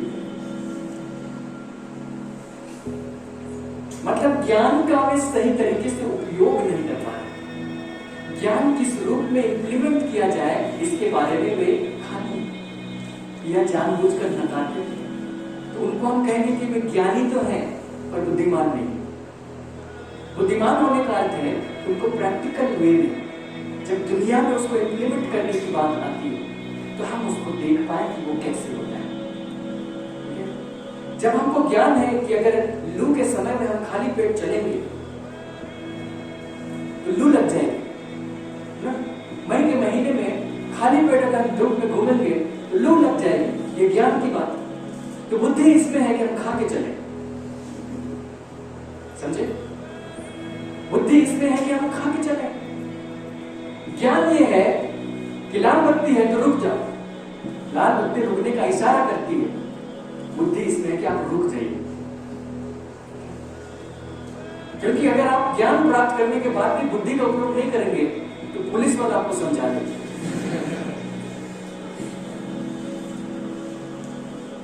लेकिन इस ज्ञान और बुद्धि के बीच में एक लिंक होता है समझ का, कि जो हमको मिला इंफॉर्मेशन, उसको एक साथ मिलाकर हम देख सके, उसकी व्याख्या हम कर पाए, वो है समझ। बातों को समझिए, आशा करता हूं कि आप समझ गए हो। ज्ञान और बुद्धि के बीच में समझ आता है। अगर वो समझ नहीं है तो फिर बुद्धि नहीं हो सकती, फिर वो कुछ भी करेगा। परमेश्वर चाहता है कि जब हम एपिग्नोसिस प्राप्त करें तो सब चीज प्राप्त करें, हम बाहरी लेयर से भीतरी लेयर तक प्राप्त करें। इसीलिए मैंने कहा था कि एपिग्नोसिस प्राप्त करना कितना जरूरी है, और इसके लिए तो सारा जीवन लगा देना चाहिए। जब हम एपिग्नोसिस प्राप्त कर रहे हैं तो हम ज्ञान तो प्राप्त कर ही रहे हैं, हम उसका प्रकाशन भी प्राप्त करें भीतर ही भीतर, हम उसकी समझ भी विकसित कर रहे हैं, और हम बुद्धिमान भी हुए चले जा रहे हैं। संसार में बहुत लोग बुद्धिमान हुए अपने ज्ञान के हिसाब से, लेकिन संसार के बुद्धिमानों को परमेश्वर ने मूर्ख ठहराया, क्योंकि वे ठीक उस प्रकार नहीं देख पाए जैसा परमेश्वर देखता है। वे अपने अनुमान के हिसाब से देख पाए थे, लेकिन परमेश्वर जैसा देखता है वैसा नहीं देख पाए थे। इसलिए परमेश्वर ने संसार के ज्ञान को मूर्ख ठहराया। असल में परमेश्वर ने संसार के सोफिया को मूर्ख ठहराया, संसार की बुद्धि को। लेकिन जो परमेश्वर की बुद्धि है वो हमें ऐसा बना देती है कि अगर वो बुद्धि मेरे अंदर क्रियाशील है तो मैं वही काम करूंगा जो मुझे करना चाहिए। अगर वहां पे था कि सिगरेट पीना स्वास्थ्य के लिए हानिकारक है, तो ऑटोमेटिक इस बात को मैं पाऊंगा कि मुझे सिगरेट पीने की कोई इच्छा नहीं। मैंने अपने जीवन में कई चीजों को देखा परमेश्वर के साथ में चलते हुए, जब मुझे कई चीजों का ज्ञान मिला, यहाँ तक कि सेकुलर ज्ञान भी मिला, और मुझे यह पता चला कि ज्यादा मीठा खाना सेहत के लिए अच्छा नहीं। ज्यादा मीठा खाना सेहत के लिए अच्छी बात नहीं, खाओ, मैं खाता हूं, लेकिन ज्यादा मीठा खाना अच्छी बात नहीं है। जबकि बचपन में मैं मीठा बहुत पसंद करता था, उसके पीछे अजीबोगरीब कहानियां भी है। मुझे मीठे का शौक था, मीठा मुझे पसंद था, तीखा मुझे बिल्कुल पसंद नहीं। लेकिन फिर ऐसा हुआ कि प्रभु के साथ चलते हुए मुझे यह ज्ञान प्राप्त हुआ कि ज्यादा मीठा खाना भी उचित नहीं, सब चीज खाओ, बैलेंस्ड खाओ। तो इसके लिए मुझे प्रयास नहीं करना पड़ा, ऑटोमेटिक मैं वैसे हो गया। यही मेरी सेहत का राज है।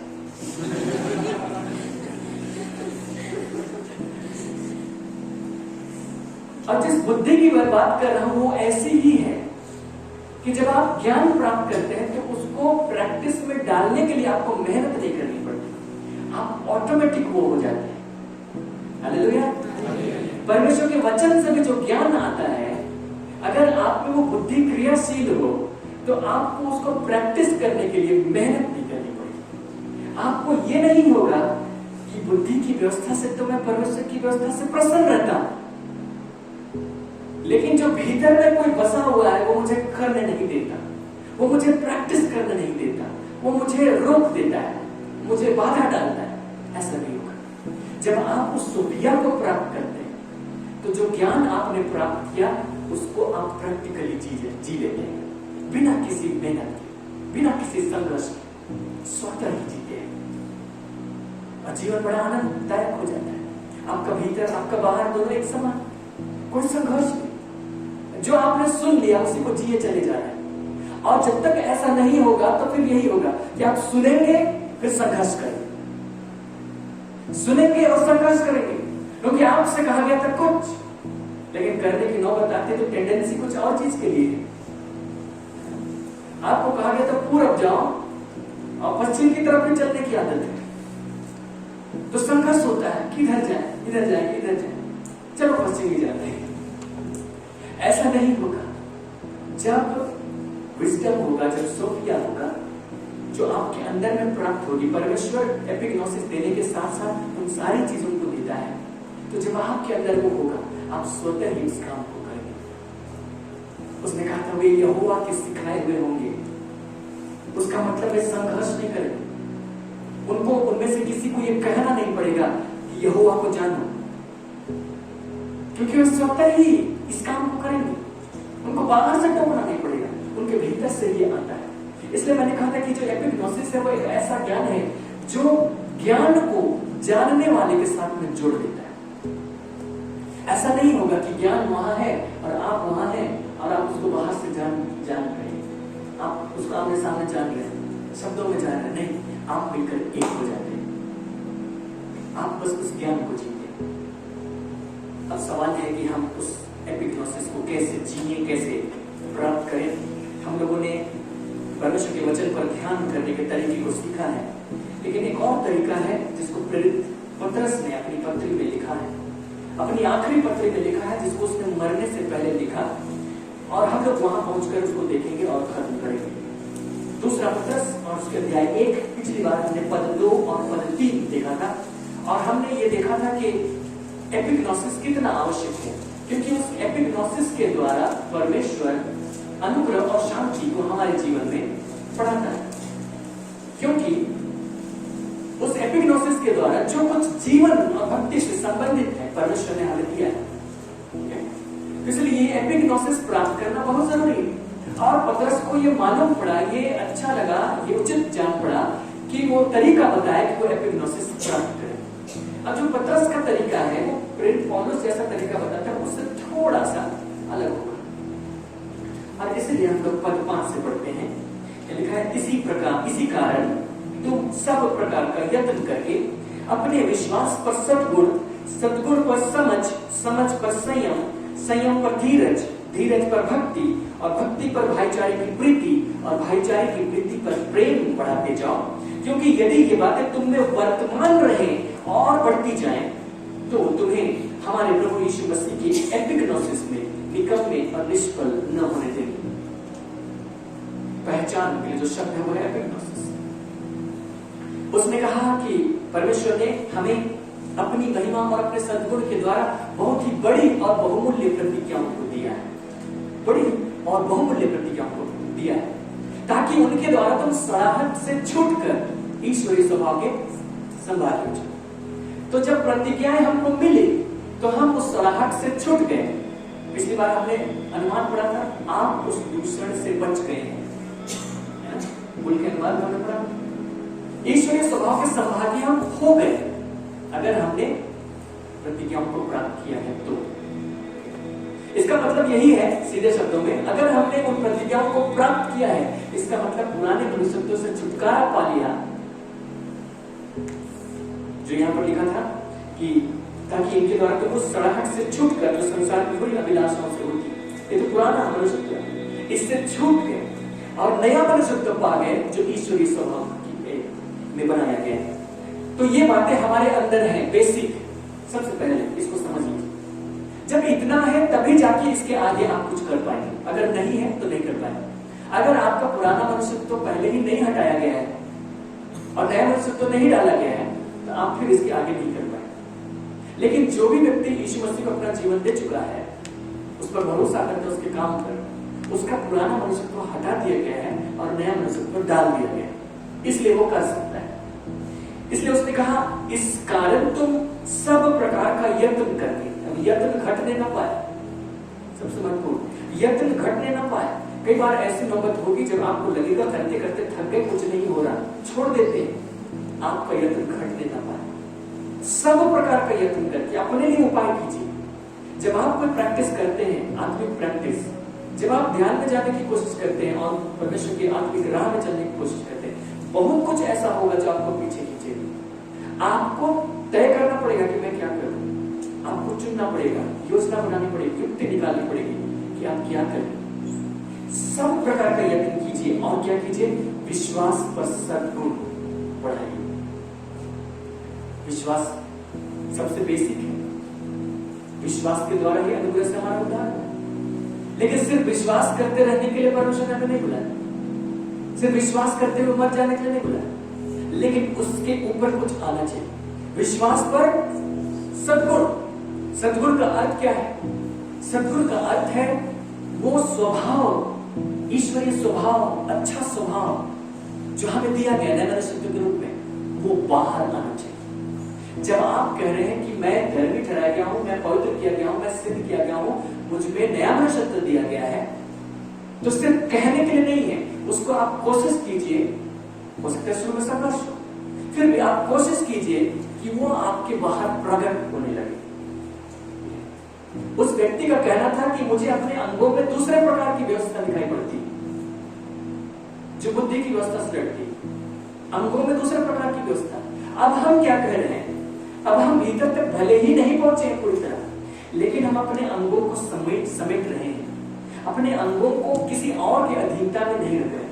हम पूरी कोशिश कर रहे हैं कि उन अंगों के द्वारा परमेश्वर के सद्गुण को प्रकट कर सके। ये सद्गुण आप पैदा नहीं करते, हम पैदा नहीं करते, ये सद्गुण हमें नए मनुष्यों के साथ में मिला है। उसने कहा था ईश्वरीय स्वभाव के संभागी हो जाओ, हम हो गए, तभी जाकर सद्गुण निकाल सकते हैं। अगर अंदर नहीं होगा तो नहीं निकाल पाएंगे। अपने अंदर से खोद कर निकालिए, कोशिश कीजिए। आगे कहता है सद्गुण पर समझ, और समझ के जो यूनानी शब्द वो है क्या है, सोलेसिस नहीं है यहाँ पर, और ना तो प्रोनेसिस है, यहाँ पर ग्नोसिस। ठीक है, इसलिए मैं कह रहा हूँ कि बीएसआई का जो अनुवाद है वो इस मामले में बहुत सहायता नहीं करता है। समझ अर्थात यहाँ पर ज्ञान आना चाहिए, ग्नोसिस वहां पर लिखा है। But also for this very reason, giving all diligence, add to your faith virtue. Virtue means sadguna. To virtue, knowledge. Knowledge means gnosis. Gnosis बढ़ाते जाओ। Gnosis मतलब वो क्या है, जो हम बाहर से पाते हैं। तो आपको gnosis भी बढ़ाना चाहिए। आप ये मत सोचिए कि बाहर से पाने से तो कोई फायदा नहीं बताया गया। उसने तो हमेशा बाहर से पाने वाले ज्ञान को क्रिटिसाइज किया है। मैं क्यों बाहर से पाऊं?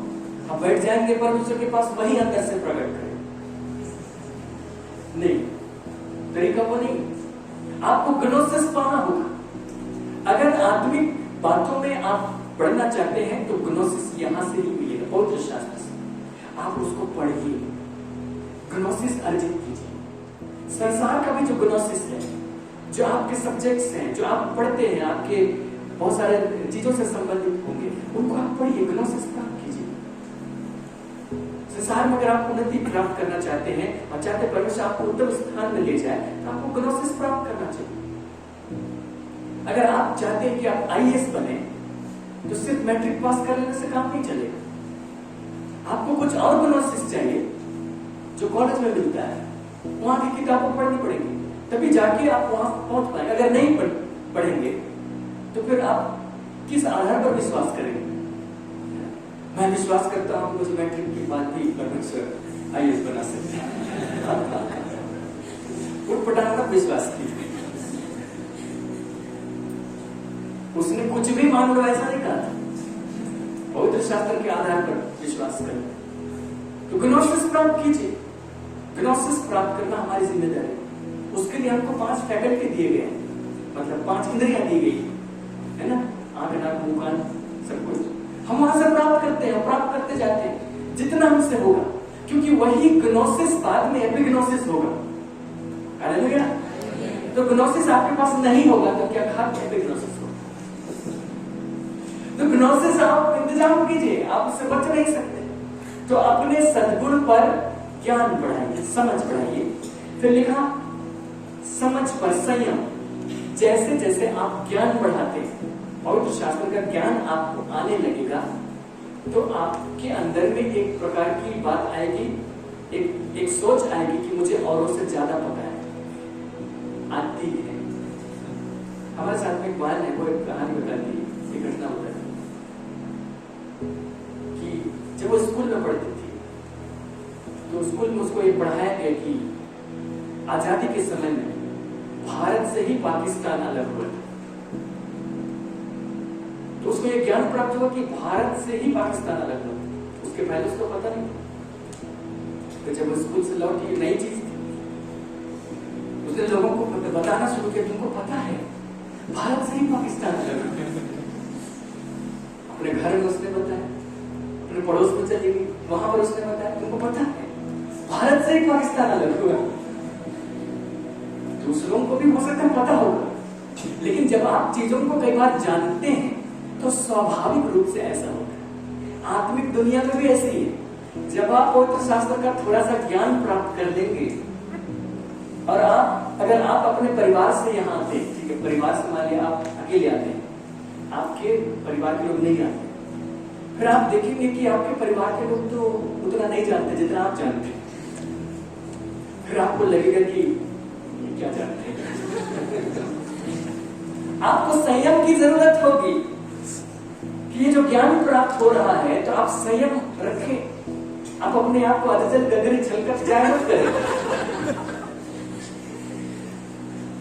सब्र रखिए, संयम रखिए।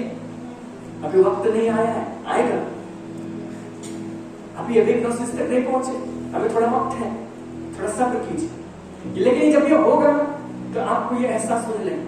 फिर जब ये एहसास होता है तो दूसरों को स्वतः ही तुच्छ जानते हैं। क्या जानते हैं, क्या उपदेश देता है, उससे अच्छा तो हमको बोल देता, तो हम ये बोल देते, वो बोल देते। होगा, देखिएगा, प्रैक्टिकली मैं बोल रहा हूं। आप जाकर उपदेश सुनिए कहीं पर, फिर आपको लगेगा क्या उठपटांग बोल रहा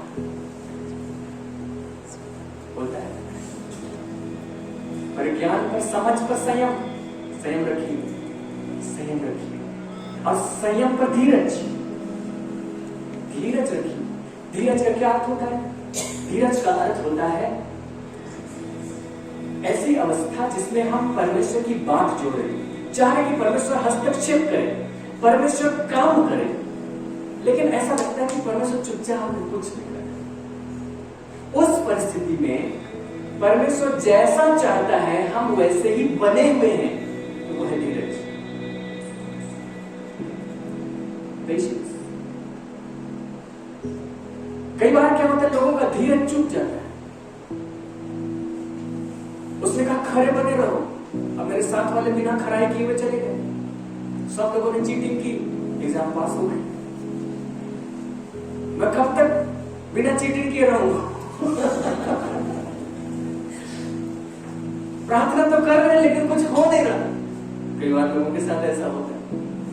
आप परमेश्वर के साथ में बने रहिए, धीरज रखिए और ग्नोसिस प्राप्त करते जाइए। आप भी अच्छे नंबर से पास हो जाएंगे। कई बार लोग नौकरियों में जाते हैं, वहां को धीरज की जरूरत होती है। जब नौकरी पानी थी तो पुरजोर मेहनत की, पुरजोर प्रार्थना की। अब जब नौकरी मिल गई तो कोई अलग समस्या बन जाती है। उसके लिए वो तैयार नहीं थे, क्योंकि एक अलग प्रकार का माहौल हो गया, एक अलग प्रकार की वातावरण हो गया, परिस्थिति हो गई। अब वहां पर चले गए, अब करना पड़ रहा है तो लगता है सब उल्टा पुल्टा हो गया। अब बहुत सारे लोग षड्यंत्र रच रहे हैं, इसको प्रमोट नहीं होने देना है, इसको नीचे रखना है, इसको बहुत कुछ चल रहा है।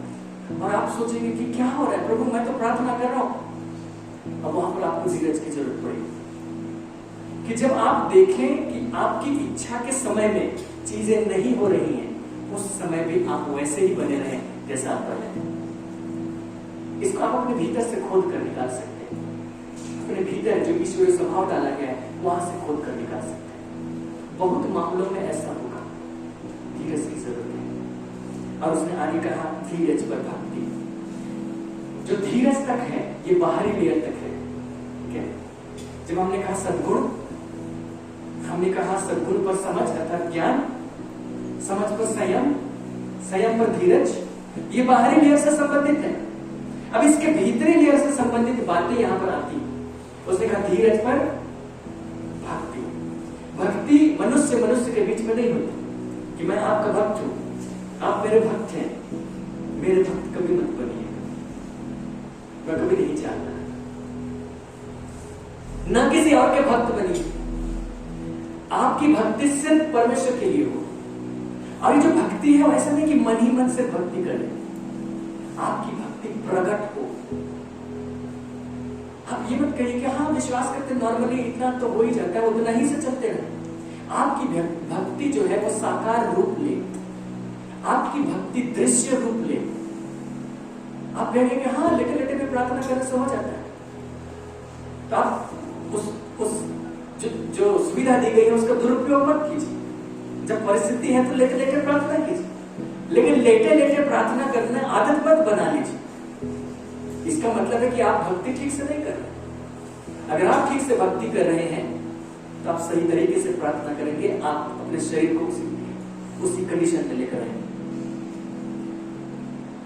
आप कहेंगे कि क्या जरूरी है कि हम बाइबल ही खोल के पढ़ें, आज वचन नहीं पढ़े। मोबाइल निकालिए, आज का वचन पढ़ लीजिए। आपकी भक्ति प्रकट हो परमेश्वर के सामने।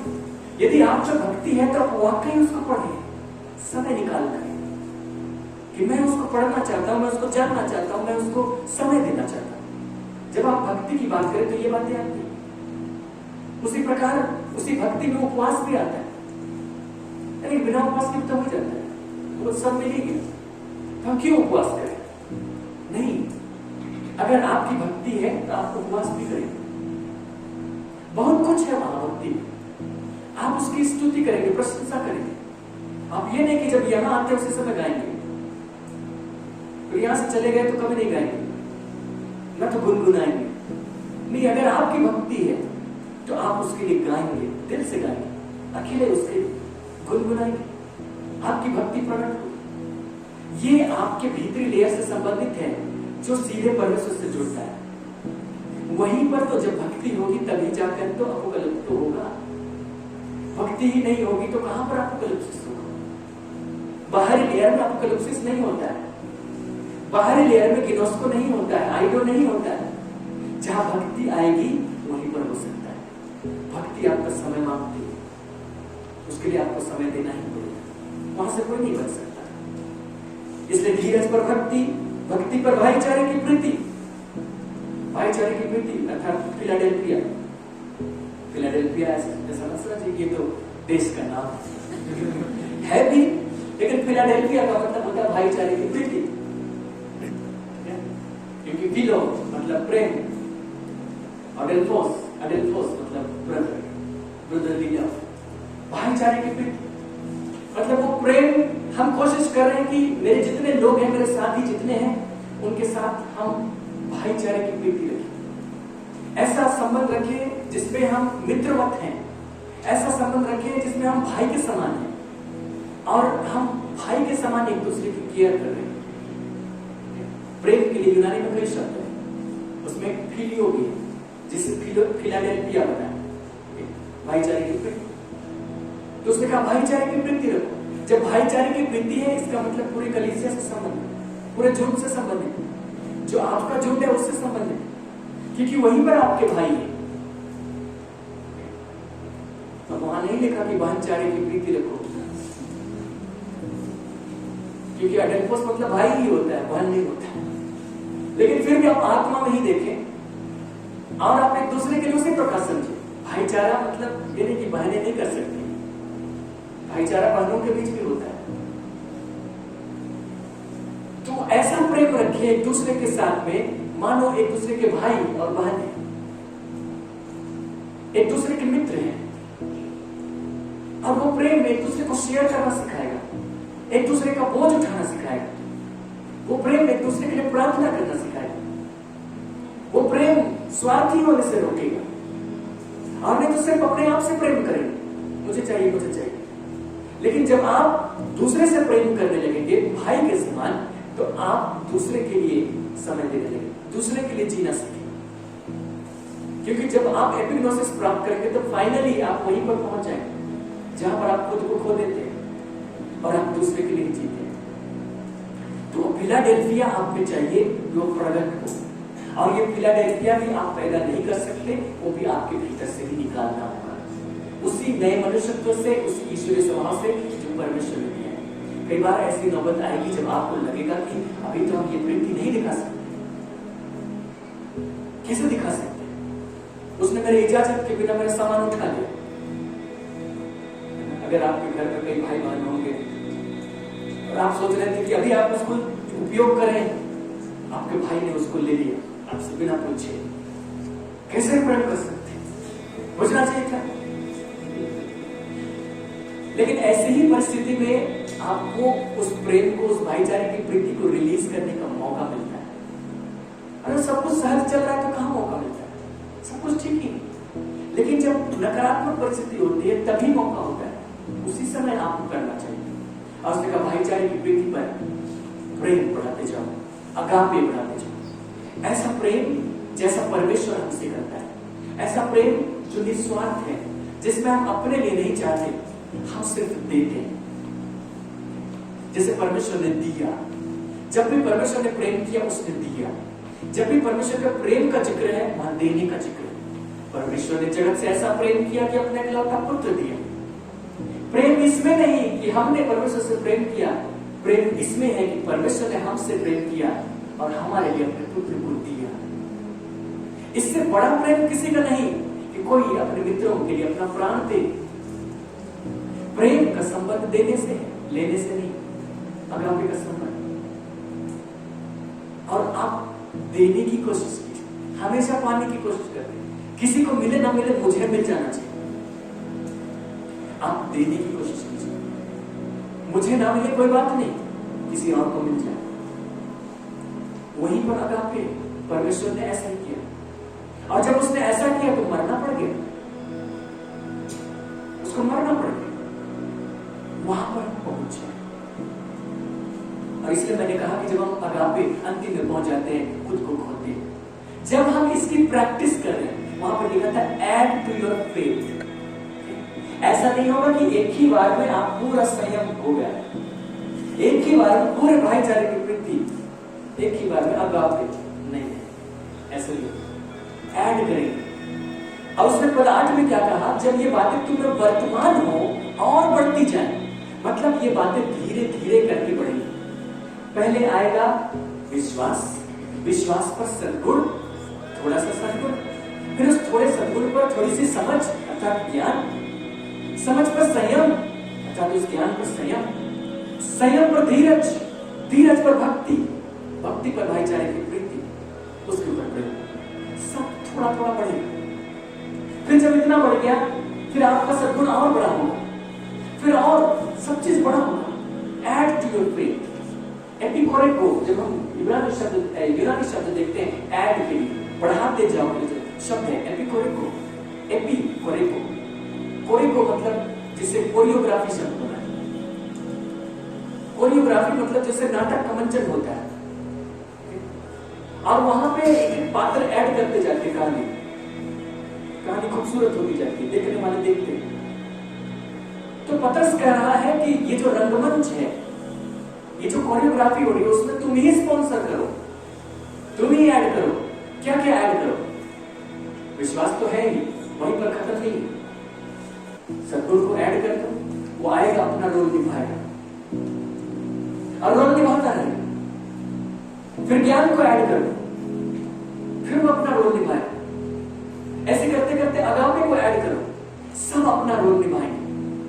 और जब इतना अच्छा रोल निभाया जा रहा है, तो ये सारी बातें आपको प्रभु यीशु मसीह की पहचान में, उसके एपिग्नोसिस में निकम्मे और निष्फल नहीं होने देंगे। पद 8 दिखाई, जब ये बातें आप में वर्तमान रहे और आप में बढ़ती चली जाए, तो आपको प्रभु यीशु मसीह की पहचान में, उसके एपिग्नोसिस में निकम्मे और निष्फल नहीं होने देंगे। क्योंकि यदि ये बातें तुम्हें वर्तमान रहे और बढ़ती जाए, वर्तमान रहे मतलब हो सकता है थोड़े अवस्था में होंगी, फिर बढ़ती जाए, वो सारी बातें बढ़ती जाएंगी, तो तुम्हें हमारे प्रभु यीशु मसीह के एपिग्नोसिस में निकम्मे के जो शब्द है उसका अर्थ बेरोजगार होना। आपको बेरोजगार नहीं होने देंगे। हालेलुया। क्या आप बेरोजगार हैं? तो ये कीजिए,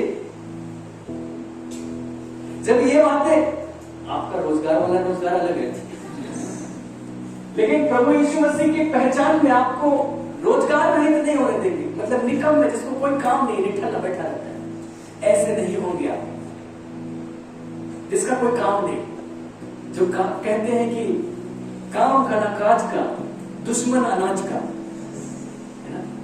मतलब अनाज पर ही उसका धावा है, खाता जाता है, अनाज का दुश्मन। लेकिन काम ना काज, आप वैसे नहीं हो। आपको जो एपिग्नोसिस प्राप्त होगा उसमें आपकी संपूर्णता भी होगी। आप निठल्ले नहीं रह सकते। परमेश्वर के हाथ में भी आप उपयोग किए जाएंगे, संसार में भी आप निठल्ले नहीं रह सकते। और आपको फ्रूटलेस नहीं होने देंगे, अनफ्रूटफुल या निष्फल नहीं होने देंगे। वो मानव फलेगा, उसकी पहचान, उसकी जो एपिग्नोसिस है, आप में उसके फल लगेंगे, वो प्रकट होने लगेगा धीरे धीरे करके, उसके फल आप में आना शुरू होंगे। और जब आप ऐसा करते हैं आपको देखकर और लोग भी ऐसे होंगे, फिर आप उनको भी सिखाइएगा, उनको भी बताइएगा, फिर वे लोग भी ऐसे होंगे। सोचिए कितना अच्छा समाज होगा हम लोगों का, जो प्रभु यीशु मसीह का भय मानते हैं। पूरे संसार के सामने हम कितना अच्छा उदाहरण पेश कर सके, और यही परमेश्वर चाहता है। इसलिए उसने कहा कि उसने 5 प्रकार की सेवकाई को नियुक्त किया, जब तक हम सब के सब विश्वास और परमेश्वर के पुत्र की एपिग्नोसिस में एक न हो जाए। ये सेवकाई चलती रहेगी, हमको वहां तक पहुंचना ही होगा। जितनी ज्यादा मेहनत करें उतना अच्छा है, यही परमेश्वर की इच्छा है। अब कोई एक्सक्यूज नहीं। जानने के लिए जो शब्द थे, ग्नोसिस, गिनोस्को, आइडो, एपिग्नोसिस, लेकिन मैंने कहा था 5 शब्द हैं। 5वां शब्द मैंने अभी तक नहीं बताया, बस 2 मिनट। 5वां शब्द बताया, तो 5वां शब्द है एपिग्नोस्को। ठीक है, जैसे ग्नोसिस से एपिग्नोसिस आया था, वैसे ही गिनोस्को से आया एपिग्नोस्को। लेकिन एपिग्नोस्को का अर्थ भी एपिग्नोसिस के जैसा ही है, और बाइबल में जो उसका इस्तेमाल किया गया है नए नियम, उसमें ज्यादातर इस्तेमाल पहचानने के अर्थ में किया गया है। जैसे यीशु मसीह नाव पर चढ़कर जा रहा था और लोगों ने उसको जाते हुए देखकर पहचान लिया, तो लोगों को एपिग्नोस्को हो गया। तो पहचान लेने के लिए जो शब्द है वो है एपिग्नोसिस। तो मैंने जितने भी शब्द थे मैंने टटोल कर देखे उनको, जहां भी इस्तेमाल किए गए हैं। अब मैंने देखा कि वैसा गूढ़ अर्थ उसका इस्तेमाल नहीं किया गया, सिवाय एक जगह के, जिसको मैं आपके सामने दिखाऊं। 1 कुरिन्थ और उसके 13 और पद 12। 1 कुरिन्थ 13 और उसके 12 एपिग्नोस्को शब्द है, और भी कई जगह होंगे, लेकिन ज्यादातर पहचानने के अर्थ में है। जैसे आपने मुझे कहीं जाते हुए देखा, मुझे पहचान लिया। मैं उधर मुड़कर खड़ा हुआ था, आपने पीछे से देखा, मुझे पहचान लिया। तो जो शब्द होगा वो है एपिग्नोस्को। तो बहुत गहरे अर्थ में उसको उपयोग नहीं किया गया, लेकिन जहां पर गहरा अर्थ है वो यहाँ है 1 कुरिन्थ 13 और उसके 12। उसमें लिखा है, अभी हमें दर्पण में धुंधला सा दिखाई देता है, परंतु उस समय आमने सामने देखेंगे। इस समय मेरा ज्ञान अधूरा है, परंतु उस समय ऐसी पूरी रीति से पहचानूंगा जैसा मैं पहचाना गया। उसने कहा कि एक समय आएगा जब सर्वसिद्ध आ जाएगा, जब अधूरा मिट जाएगा, उस समय की बात होगी। उस समय ऐसी अवस्था होगी मानो फुल्ली मैच्योर हो गए, बालक के समान नहीं रहे।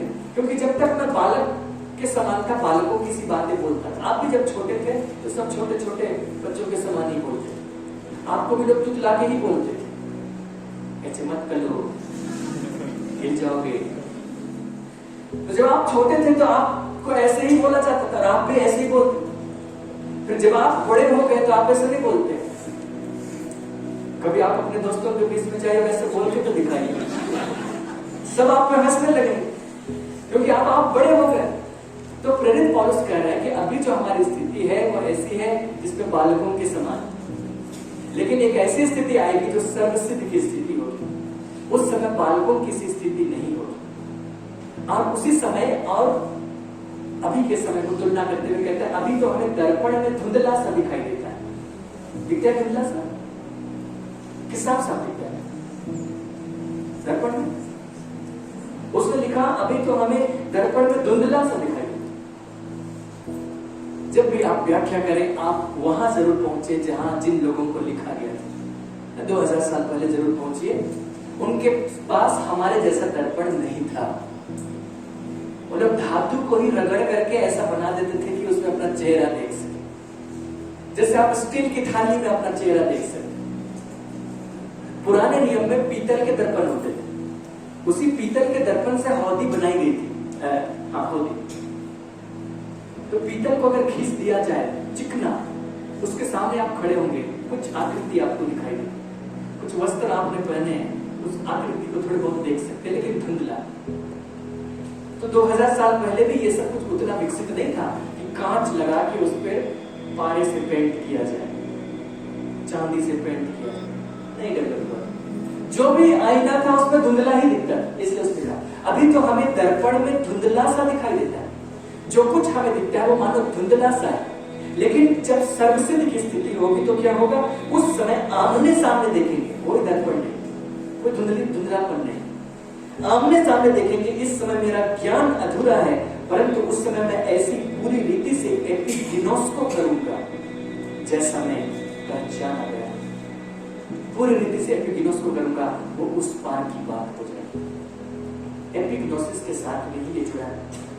जब एपिग्नोसिस पूरी कलीसिया प्राप्त करेगी, सर्वसिद्ध को हम प्राप्त करेंगे।